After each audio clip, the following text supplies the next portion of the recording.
Kia ora everyone. I wanted to thank everybody who attended our perinatal mental health breakfast at Parliament on Thursday. I know that some of you had to leave early, including ministers, because we were running over time. So I wanted to take a moment to redo my final speech so that everyone had a chance to hear it. I wanted to first thank the Minister for Mental Health, the Honourable Matt Doocey. I also want to thank you for our announcement regarding the expansion of the maternal mental health services. We acknowledge and appreciate this step forward in recognising the importance of supporting parents during the perinatal period. However, we respectfully note that the current scope of expansion does not yet reflect the full spectrum of whānau who experience perinatal mental distress. It is critical that any service enhancement considers the diverse realities of all parents, including fathers, partners, adoptive parents, whāngai caregivers, LGBTQIA+ families, and those navigating loss and complex circumstances, to ensure that no one is left behind. We remain committed to working alongside the government to help build a system that is equitable, culturally grounded, and inclusive of all who walk the perinatal journey.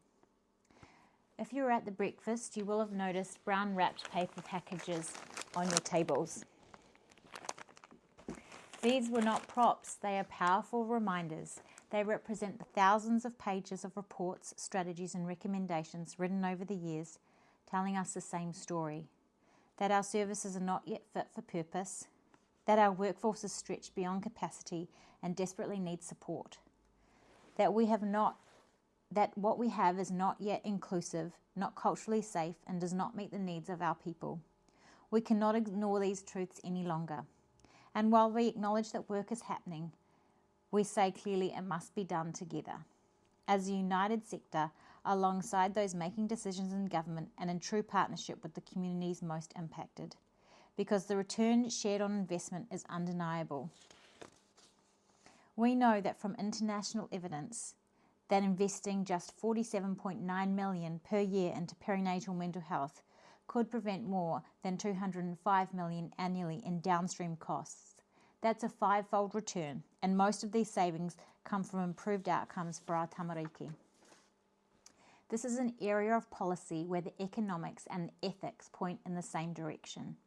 But perinatal mental health is not just about today.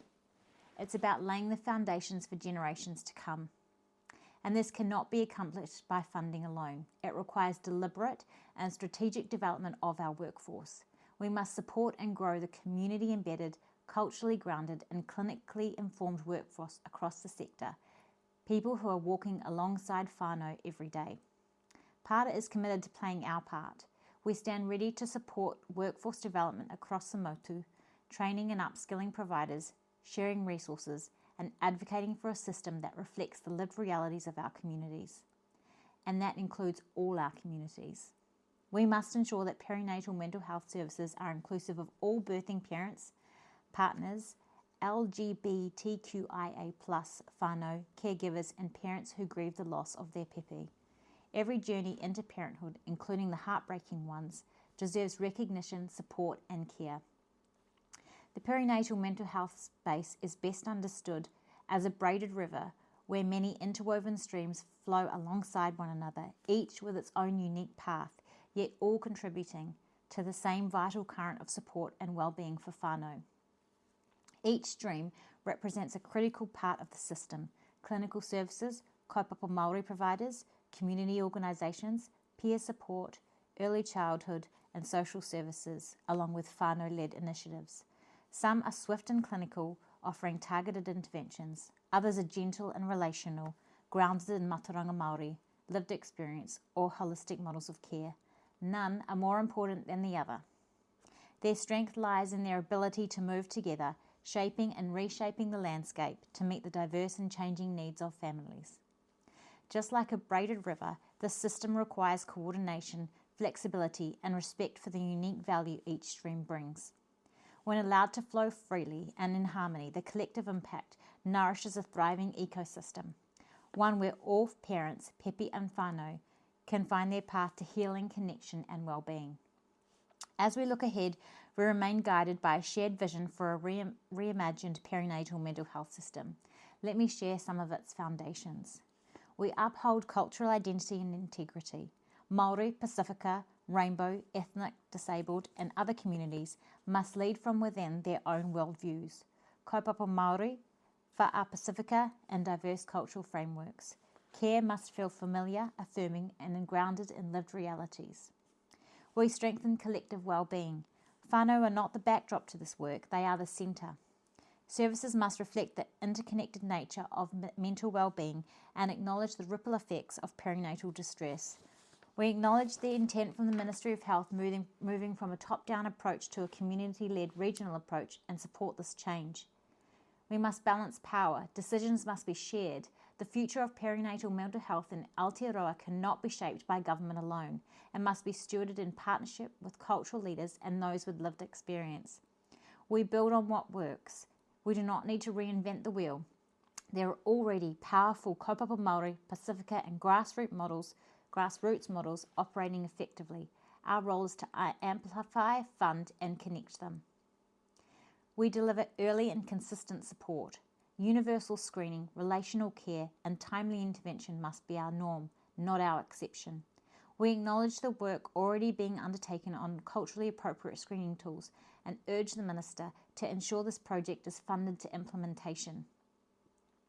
And we must value all forms of knowledge. Evaluation must draw from both clinical and cultural tools. Lived experience must shape how we design, govern and measure care every step of the way. This is not idealism, it is direction.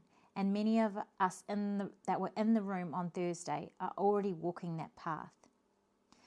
On Thursday, I asked those who were providers, advocates, people with lived experience or someone walking alongside whānau in the perinatal space to stand.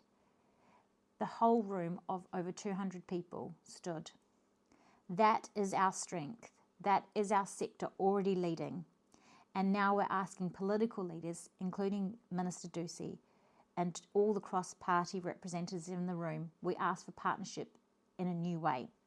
We're calling for the establishment of regular quarterly cross-party meetings to focus specifically on perinatal mental health. A standing working group committed to keeping the conversation going, not just today, but throughout the years. A space for accountability, transparency and shared action. One that ensures this kaupapa continues to be guided by community voices, cultural leadership and evidence. Because while that morning was significant, it can't stand alone. We don't want it to be another report added to the brown paper pile. We wanted this to be a turning point towards connection, collaboration and courageous change. Thank you.